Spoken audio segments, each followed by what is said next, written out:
Periodinė cheminių elementų lentelė yra labai svarbi, nes tai yra chemijos mokymas pagrindas. Joje yra daug informacijos apie cheminius elementus ir jeigu mokiniai geba tą informaciją įžiūrėti ir ją pasinaudoti, tai chemijos mokymasis dažnai būna sėkmingas. Jiems mažiau reikia mokytis mintinai. Šitos pamokos sąmoningai nevesiu chemijos kabinete, kur ant sienos kaba periodinė cheminių elementų lentelė. Noriu ir tikiuosi, kad mokiniai, panaudodami grupavimo požymius, keletą požymių, patys patirs pažinimo džiaugsmą ir sukurs ant savo darbo vietose periodinės lentelės dalį. Ankstesnėse pamokose mokiniai yra mokėsi apie atomą ir jį sudarančias daleles, žino protoną, neutroną ir elektroną bei jų padėtį atome.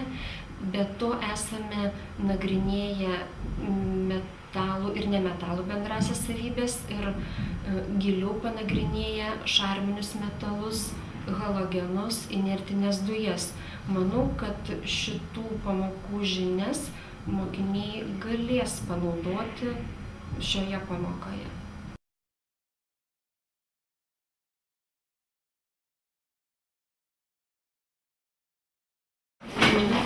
Skaidrė, kokią parengau. Kaip manote, čia yra? Tai iš tiesų čia yra Argentinoje, Urugvajaus upės ir jos intakos susiliejimas. Ir šitas gamtos toks žaismas yra labai svarbus mūsų pamokai. Kodėl? Viena upė teka šitaip horizontaliai, ar ne? Paveikslė matosi, o kita kryptimi. Tai mums šitos dvi kryptis šiandien, horizontaliai ir vertikali, bus labai svarbi visos pamokos metu. O pamokos tema – periodinė cheminių elementų lentelė. Pasižiūrėkite, kas filmas.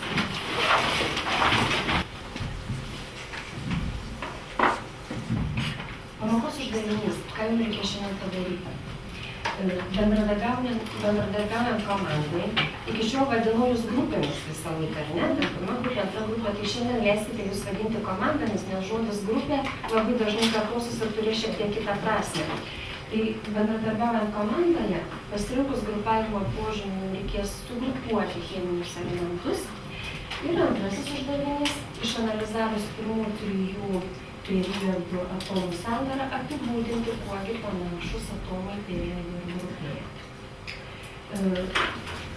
Kad darbas vyktų sklandžiai, mums reikia pareigų grupiai 15 sekundžių išsidalinkite pareigas. Šiandien dirbsite bendradarbiaudami. Darbą pamokoje vertinsim jos pabaigoje būtent per bendradarbiavimą. Jūsų šiandieninis darbas bus vertinamas kreditais. Už kiekvieną etapą pamokos gali grupė surinkti 2 kreditus. Iš viso gali surinkti 8 pamokos metu. Ir juos pamokos gale pasidalinsite pagal įdėtą darbą. Tai raštininkai, sekretoriai jau ir galėtų paimti languotą lapelį, kuris ant stalo, ir užrašyti grupių narius.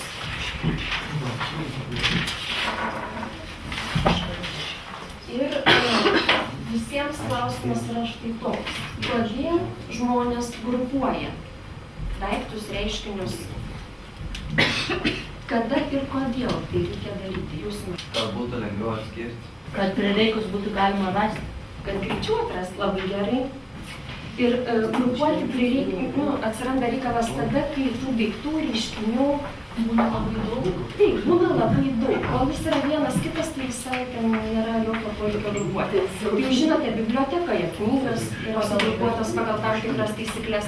Kompiuteryje jūs informaciją grupuojate, kad ją galėtumėte atrasti arba priskirti naują informaciją į tam tikrą vietą padėti. Grupuojant labai svarbu rasti požymį, pagal kurį tos daiktus įvertiname ir tada sugrupuojame. Tai dabar ant jūsų stalų yra voka su užrašu gėlės. Iš to voko ištraukite 20 gėlių ir jums reikės jas sugrupuoti. Pirmiausiai, užduotį atliksite kiekvienas individualiai, tylėdami, nesikalbėdami grupiai, apžiūrėję gėles, imkite gėles. Jums reikia sugalvoti, pagal kokį požymius galite sugrupuoti tas gėles ir užrašyti jį į sąsiuvinį. Tik tai kiekvienas grupės narys bus tai padaręs, tik tai tada komanda galės daryti komandinę užduotį. Kokia parašyti pagal ką reikia? Taip, pagal ką tu pasiūlytum grupiai sugrupuoti gėles. Apžiūrėkite tas gėles, požymį ten kažkokį išskirkite, panaudoti grupavimą ir tada jau pasitarkite padaryti.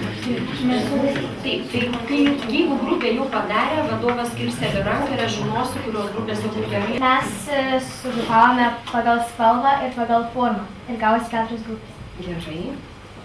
Trečioji grupė. Mes pirmą į 2 grupės pagal spalvą mėlyną ir rožinę, paskui dar tas 2 grupės pagal studijų dydį. Labai gerai. Tai dabar pasižiūrėkit, tie žmonės, kurie sugrupavo pagal 2 požymius, tai jūs gavote 4 grupės. Dabar pas vis gėlytės yra išdėliotas į 4 krūvelės. Jeigu imam vieną požymį, ar ne? Tai kaip tada pamusikuokit ranką, kaip pagal spalvą jūsų gėlytės išsidėstė, kaip atrodo išsidėstymas gėlyčių. Šitaip ar taip tada pas jūs gaunasi? Jeigu pagal spalvą, jeigu tik vieną požymį ima. Kaip? Pas jūs šitaip, nesvarbu gali skirtis, gal jūs kaip pas jūs kaip yra. Šitaip, pas jūs.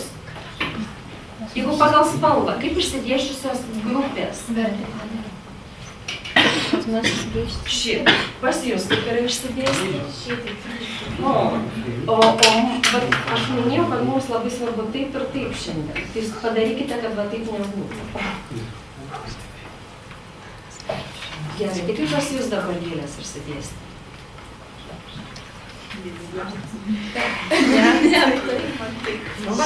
Tai dabar pagal spalvas turit šitaip. Pas jūs. Vertikaliai.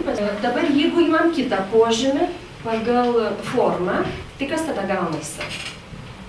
Grupelių išsidėstymas gaunasi priešingas. Taip, kas sakėt, kad vertikaliai, tai pas jūs tada horizontaliai ir panašiai. Viskas aišku dabar.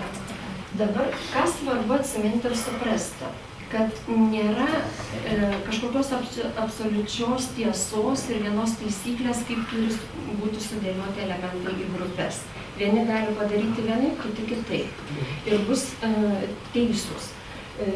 Dar vienas yra labai svarbus momentas. Kuo daugiau žmogus sužino informacijos apie tam tikrą objektų grupę, tuo grupavimo ir sisteminimo tvarka labiau keičiasi, jis sudėtingėja. Ir dabar antroji užduotis yra tokia. Jūs turite voką su žodžiais elementas. Jums reikia, dabar tas gėlytes, kurias turim sudėję, patraukite iš šoną, nesuardykite tos tvarkos. Palikite jas ir patraukite iš šoną, kad turėtumėte tokį priminimą, kaip ten viskas buvo. Ir dabar pabandykite sugrupuoti cheminius elementus. Vėlgi tvarka darbo yra lygiai tokia pati.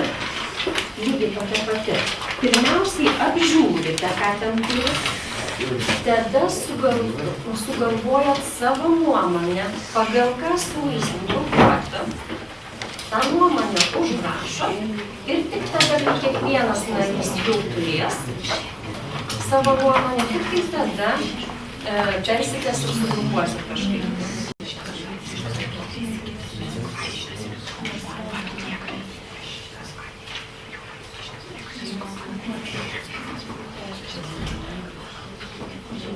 Spręskime žodžiai.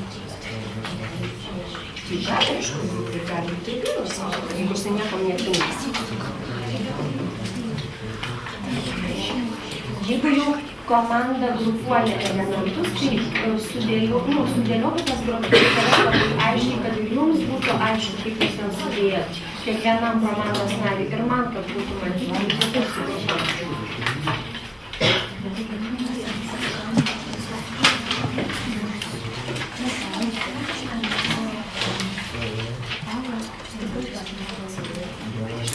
Pristatant grupės darbą reikės įvardinti požymį, pagal kokį sugrupavot ir parodyti savo darbą. Tai tas jūsų išdėliojimas kortelės turi tiksliai atitikti tą požymį, kurį jūs įvardinsite. Negerai, palyginsite. Nevienodai.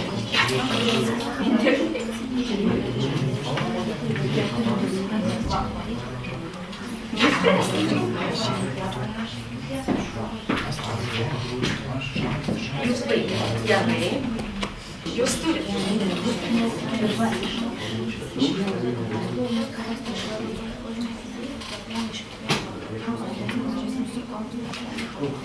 Tu tiesiog fantastiška mintė.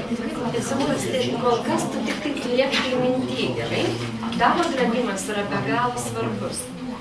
Ir labai gilus ir pranoksta šitos pamokos uždavinį, tiesą sakant. Šito mums reikės kitoj pamokoje. Tu esi šaunuolė. Gerai, dabar pristatykite grupę savo aiškų požymį įvardinam ir tas požymis turi atitikti jūsų sudėliotas grupelės. Nuo kitos pusės sukam. 5 grupė. Mes sudėliojom pagal spalvą. Ir gavote kiek grupelių? 9. Jūs sudėliojate Pagal dydį, kad didesnio su mažesniu. Labai didesnis ir mažesnis. Ir tada pagal cheminę savybę. Iš kur jūs čia matot cheminės savybės? Mes žinom, kad, pavyzdžiui, natris ir lietis yra šarminiai metalai, Teisingai, labai gerai. o fosforas ir azotas yra... Žinau, kad turbūt dar pas mane. O dar, tarkim, apie kurios elementus mes kalbėjome kaip apie atskirą grupę, kaip pamoką. Bet paminėjai šarminius metalus, o gal dar kas nors prisimena, kokias grupės nagrinėjau?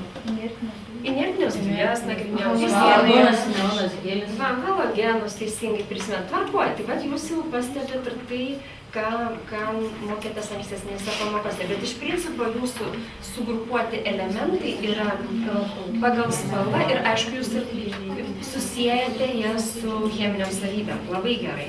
Trečioji grupė. Mes vertikaliai sudėliojam pagal spalvą, o horizontaliai sudėliojam pagal protonų skaičių nuo mažiausio iki didžiausio. Taip.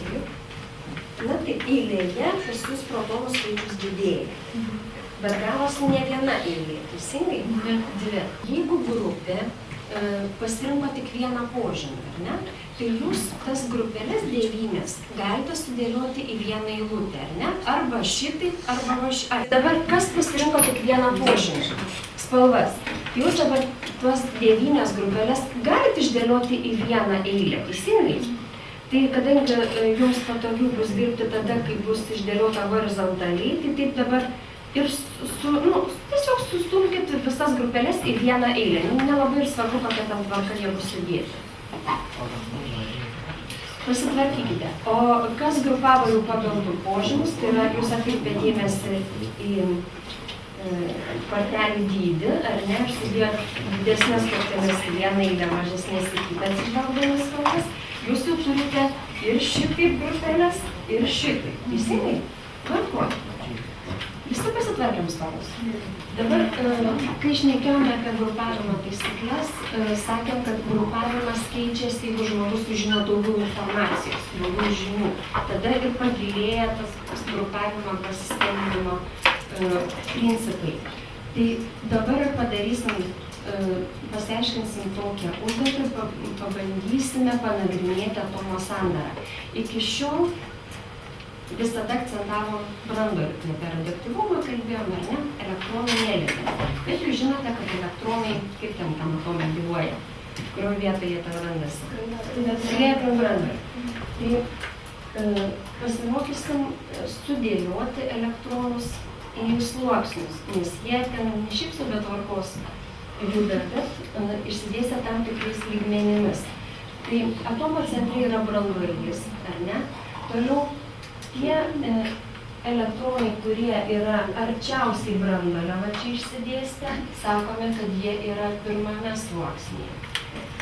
Tie elektronai, kurie yra išsidėstę toliau nuo branduolio, sakome, kad yra antrame sluoksnyje arba antrame lygmenyje. Jeigu dar daugiau yra sluoksnių, reiškia, dar toliau nuo branduolio. Ir panašiai. Tai reiškia, pirmas sluoksnis yra skaičiuojamas tas, kuris yra arčiausiai branduolio. Didesnį skaičių turintis sluoksniai yra išsidėstę toliau nuo branduolio. Suprato? Gerai. Tvarka elektronų išsidėstymo yra tokia. Pasižymėkit sąsiuviniuose. Pirmame sluoksnyje gali būti ne daugiau kaip 2 elektronai. Maksimumas yra 2. Tai kiek gali būti? 2. Tik 2, ar gali dar būti ir kitaip? Jeigu ne daugiau kaip 2, tai kiek gali būti? 1 arba 2. Antrame sluoksnyje ne daugiau kaip 8. Tai kiek galėtų būti? 8. 1 iki 8. 1, 2, 3, bet ne daugiau kaip 8. Trečiame sluoksnyje irgi taip pat. Jeigu kalbėsime apie pirmuosius 20 elementų, tai tada ir trečiame sluoksnyje ne daugiau kaip 8 elektronų. Dabar ką svarbu dar žinoti? Elektronai į aukštesnį lygmenį dėstosi tik tai tada, kai yra užpildyti žemesni sluoksniai. Tai elektronai truputėlį tokie tinginiai, ar ne? Jeigu yra vietos žemiau, tai jie dėstosi tose žemesniuose sluoksniuose. O jeigu jų ten vietos nebėra, kur dėsias, reikia keliauti aukščiau. Ne? Tai žinodami šitą taisyklę, dabar pabandysim pasitreniruoti, išdėlioti elektronus į lygmenis. Pasiūlykite kokį nors elementą, bet vis dar prieš jūsų akis yra 18 elementų, bet kokį pasiūlykite. Nudrėskau. Argonas. Argono branduolio krūvis, tai yra protonų skaičius, jums yra parašytas ant kortelės. Kiek? 18. Reiškia, argonas turi krūvį bus 18.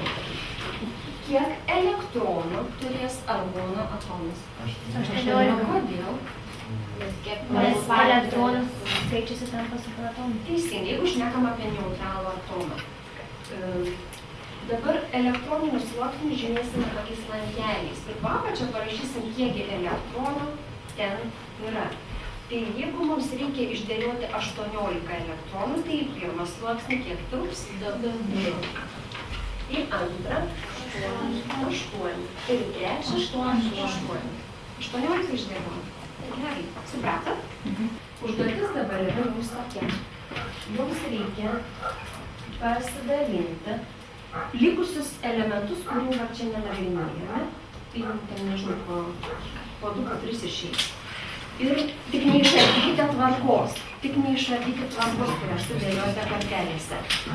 Pasidalinat gražiai tos elementus ir surašot elektroninės sandaras į savo sąskaitą.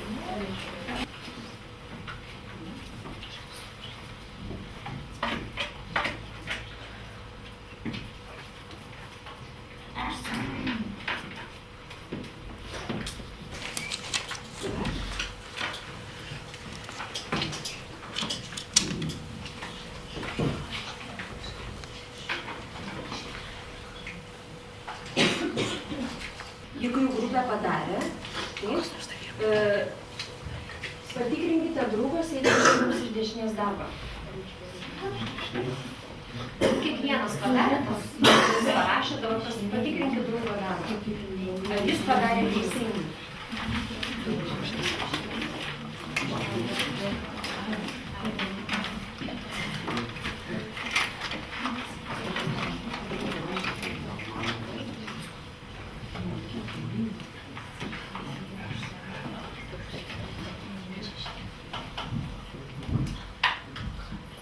Vadovai duokite ženklą, jeigu jau padaryta užduotis.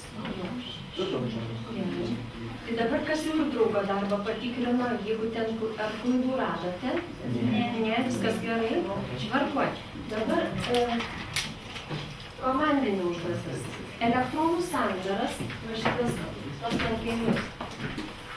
Jums reikia perrašyti ant geltonų ritmų lapelių.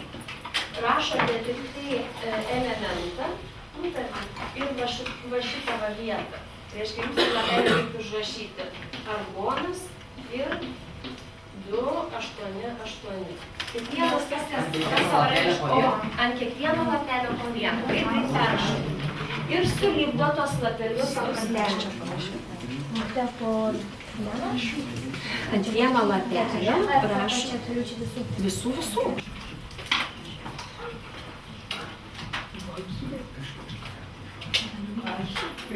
Jums reikia, kad lipnus lapeliai būtų užklijuotas visų kortelių.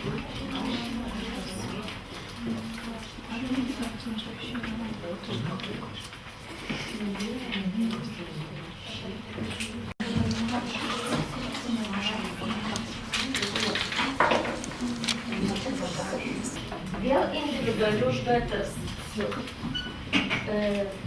Aš žiūrite dabar visą bendrą grupės rezultatą, ką jūs ten gavo. Kokius panašumus ir skirtumus pastebite iš lipnų lapelių? Tada gal kažkokią išvadą jums peršasi galvoje, kažkokią apibendrinančią mintį galite parašyti. Ir galbūt matote dar vieną požymį, pagal kurį galima būtų ir vėl sudaryti tam tikras grupės. Jeigu jau kiekvienas grupės narys savo mintis užrašė, užfiksavo, tada komandinė užduotis pasitarkite ir galbūt kažkaip galite pakoreguoti grupavimą. Dabar pristatykite savo darbą tokiu būdu. Pasakykite, kokį papildomą, bet dar vieną požymį įžvelgėte ir kaip pakoregavot elementų grupavimą, išdėstymą. Tai pradedam dabar nuo jūsų, gerai? Nuo jūsų pradedam. Mes pastebėjom, kad kiekviena mūsų grupuoti 2 elementai turi po 5 tokius kelius, kiekviena grupė. Po to savo kartu sudėjus. Jūs sudedate. Dėti visai nereikėtų. Tiesiog jūs apie kiekvieną elementą galvokit, negrupuokit jų sluoksnį. Taip pat mes pamatėme, kad kiekvienas elementas ant pirmo lankelio turi daugiausia jūsų skaičių, po 2, tik tai vandenilis neturi.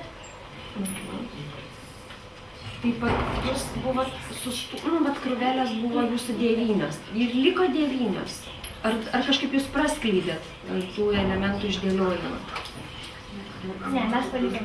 Ta pati. Reiškia, jūs kaip turėjot sugrupavę pagal spalvas, taip ir liko. Niekas nepasikeitė. Jūs neįžiūrėjot. Jūs ką pastebėjote? Pagal dydį sudėję lapelius pastebėjome, kad didžiausi Lapeliai turi po 3 lankelius. Tai čia ne lapeliai, čia elementai. Toliau, kur antroji eilutėje, tai turi po 2 lankelius ir pirmoji po 1. Tai reiškia, dabar pas jūs atsirado ne tik 9 grupės, pagal spalvas, bet 3 eilutės, teisingai. Tai pagal kokį požymį jūs vis dėlto čia sudėliojate tas, o tie lankeliai tai kas simbolizuoja?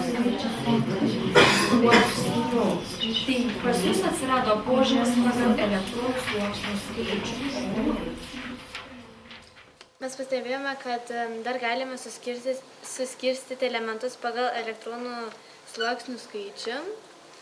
Ir mes taip ir suskirstėme. Didžiausios kortelės turi po 3 sluoksnius, truputėlį mažesnės po 2 ir mažiausias po 1. Taip, tai reiškia, jūs požymį papildomą grupavimui paėmėt elektronų sluoksnių skaičių ir gavosi kiek eilučių? 3. Kur jūsų lapas? Gerai.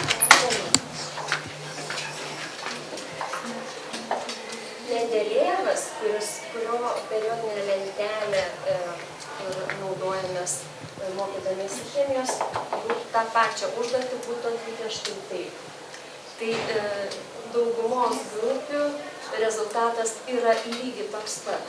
Tai jis irgi būtų išdėliojęs elementus pagal spalvas į vertikalias eilutes ir pagal sluoksnių skaičių į 3 eilutes. Dabar, kodėl vandenilis yra padėtas va taip nei prie vienos grupės? Šiaip jau pagal elektroninę tą sandarą vandenilis turi ten vieną elektroną, ar ne, ir galėtų būti priskirtas prie pirmosios grupės, ar ne, bet kadangi ten Lukas komanda sakė, kad ten yra šarminiai metalai, o jūs žinote, kad vandenilis yra kas? Metalas.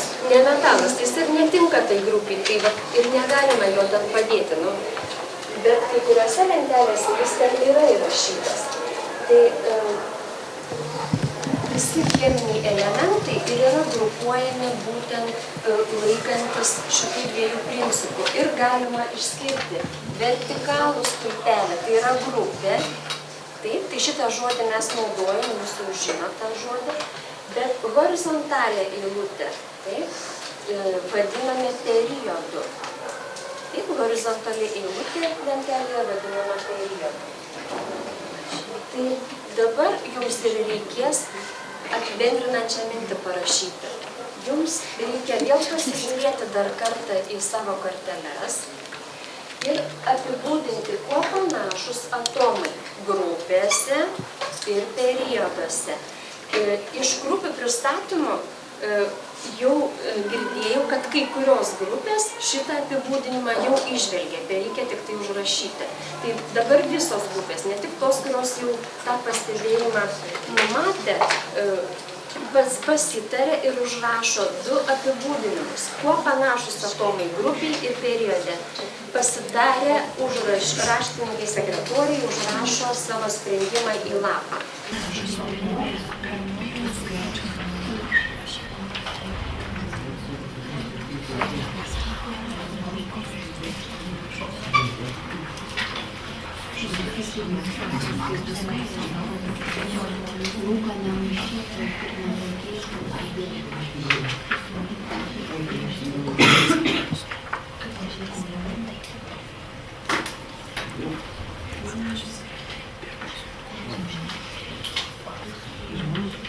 Jums panašumą reikia rasti horizontalioji linija, tai yra periode, ir vertikalioji linija yra grupėje.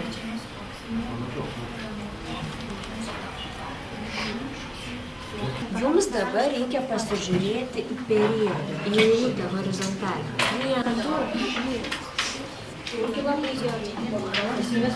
Pristatysime dabar savo darbą. Prašom. Grupėse sutampa spalva ir cheminėmis savybėmis. Gerai. O perioduose visi turi vienodą sluoksnių skaičių ir iš eilės dėjo protonų skaičių. Periode sluoksnių skaičius visų elementų yra tas pats. Tai vieną kreditą gauna. Pirmąjį tą panašumą, tą dėsningumą neižvelgėte taip giliai, jūs ir likote prie to savo pirmojo, kurį pasakė pamokos pradžioje. Jūs, prašau. Vienas dalykas periode, dėl ko visų cheminių elementų sluoksnių skaičius yra vienodas, o kita grupėse, tai visų cheminių elementų sluoksnių skaičius eina nuo mažiausio iki didžiausio.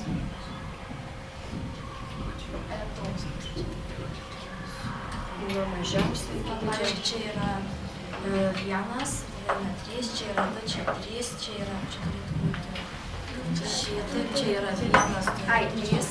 Grupėje elektronų sluoksnių skaičius didėja, jūs tą turite galvoti. Na, taip. Didėja, sutinku. Giliau galima buvo pasižiūrėti. Grupėse panašus tuo, kad paskutinių sluoksnių skaičiai vienodi, o perioduose paskutinio sluoksnio elektronų skaičiai eina didėjimo tvarka. Su antroje išvada sutinku, dar pirmąją pakartom. Grupėse panašus tuo, kad paskutinių sluoksnių skaičiai vienodi, protonų skaičiai vienodi. Ar gerai pasakė? jie galvoja gerai, aš manau, kad gerai, bet jie ne tą savoką panaudoja. Kieno ten skaičiai? Elektronus. Teisinga, dabar teisinga. Tai jūs turėjote ant savo stalų sudėliotus 3 pirmosius periodus, dalį lentelės, ar ne? Tai lentelė yra žymiai didesnė, jūs ją pamenate chemijos kabinete. Tai grupių iš viso yra daugiau negu kas jūs dabar turite sudėlioję, ar ne? Ir periodų irgi yra daugiau. Tai, bet ta kryptis horizontaliai eilutė yra vadinama periodu ir periodo numeris, kelintas periodas, tai tas skaičius rodo elektroninių sluoksnių skaičių. Bet jūs į pirmą eilutę sudėliojote elementus su vienu sluoksniu ir sako, kad yra pirmasis periodas. Antroje eilutėje yra elementai turintis 2 elektroninius sluoksnius. Sakome, kad yra antrasis periodas. Ir taip toliau. Grupėgi. Vienos grupės yra lentelėje pažymėtos A raidė, kitos B, dabar galite pasiimti vadovėlį. Jeigu pasižiūrėti į periodinę lentelę, bus aiškiau. Pasiverskite galą periodinę lentelę. Jeigu pažiūrėsite į vertikalius stulpelius, čia viršui turi skaičius, kiekviena grupė. Kaip matot, čia viršui surašyti skaičiukai. Tai vienos grupės turi kokią raidelę prie romėniško skaitmens? A, o kitos grupės B. Tai jeigu pasižiūrėsite į grupės su A raide, pasijus visos grupės kokios ir buvo šiandien elementų. Tai koks yra grupės numeris? Taip, jeigu pirma grupė su A raidelė, tai visi elementai išorinėme sluoksnyje ir turi kiek elektronų? 2. Vieną. Pirmą grupę žiūrim. Vieną. Pasižiūrėkite dabar ketvirtą savo grupę. Taip. Ketvirtojoje grupėje kiek išoriniam sluoksnyje elektronų? Kiek? Išorinėme sluoksnyje. Keturi. Dabar pažiūrėkite pačią į 8-ąją grupelę. Paskutinį stulpelį savo sudėtų.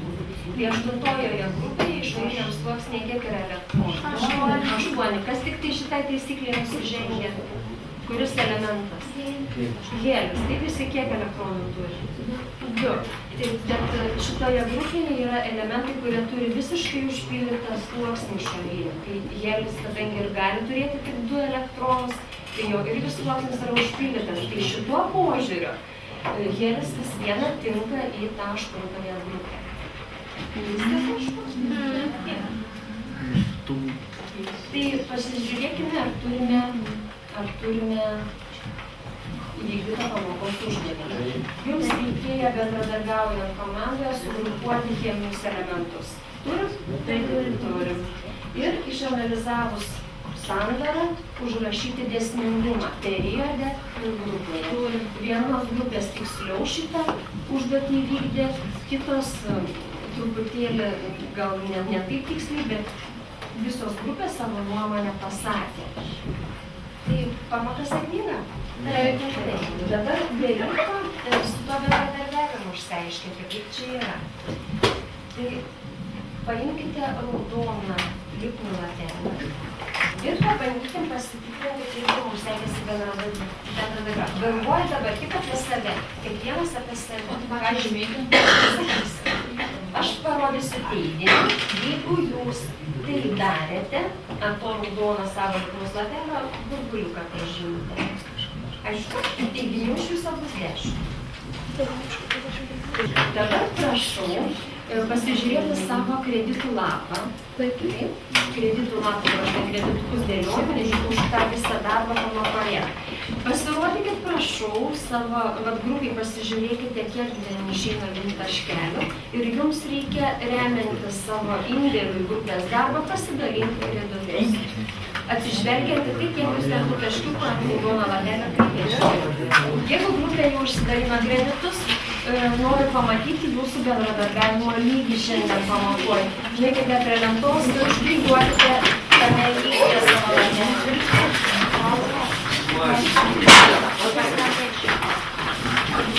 plačiau išskleiskite, jeigu žiūrėkite į tą pačią vietą klijuoti.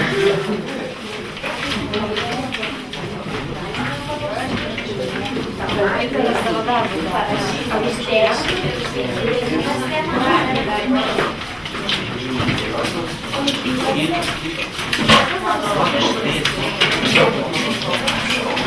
Tai pasižiūrėkime į bendrą klasės vaizdą.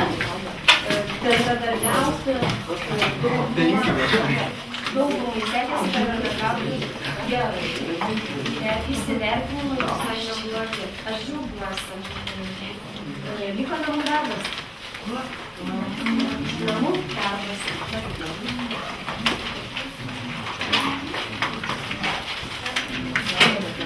Vakar ir šiandien, kas čia Lietuvoje dedasi? Epidemija plius sniegas, vėjas, uraganas, sako. Namų darbas su šito žodžiu ir bus susijęs, užsirašykite. Žodyje uraganas rasti cheminius elementus, nurodyti jų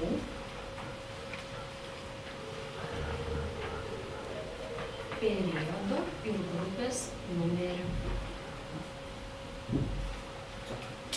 Nurodyti jų periodą ir grupės numerį. Viskas tik vadovėlio puslapis pasižymėkit, jeigu iškiltų kažkam neiškumų, 98-101 puslapį vadovėlėje paskaitinėkite, kaip ten tos grupės periodų numerius. Ačiū labai, kad